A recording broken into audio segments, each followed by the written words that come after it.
অনেক রকম ফেসিয়াল যাবে, বেশি কিছু চাপাতে হবে না। যেগুলো ট্রিটমেন্টের রয়েছে, ডিট্যান রয়েছে, চারকোল রয়েছে, পিগমেন্টেশন রয়েছে, এগুলো সব প্রবলেম হয় তারপরে করে।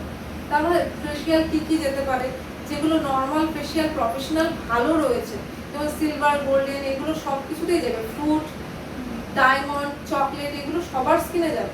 এগুলো দিলেই তো তার রেজাল্টটা আরো ভালো হবে। স্কিনটা যদিও ভালো থাকে, সেটাকে কিন্তু ধরে রাখার দায়িত্ব হলো মেনটেনেন্সটা করতে হয়। মাসে একটা তোমার মাসাজ কিংবা ফেসিয়াল নিতে বলবে ক্লায়েন্টকে, তার স্কিন টোন আর টাইপ অনুযায়ী। টোন হলো গায়ের কালার, টাইপ হলো ধরনটা দেখে তুমি বুঝতে পারলে, সেই ধরন অনুযায়ী তুমি টাইপ আর টোন অনুযায়ী তুমি একটা ফেসিয়াল দিলে, তার ইজি হয়ে যাবে তোমার কাজটা, কারণ তার কোনো প্রবলেম নেই। তাই তুমি দেখেই বুঝতে পারবে। এখানে ক্লাস দেখো তো কার নর্মাল স্কিন আছে, চিনতে পারো কিনা, যে খুব অয়েল নেই, খুব ড্রাই নেই, বা কোনো র্যাশ, পিম্পল, কিছু ছোট কিছু নেই, ঠিক আছে।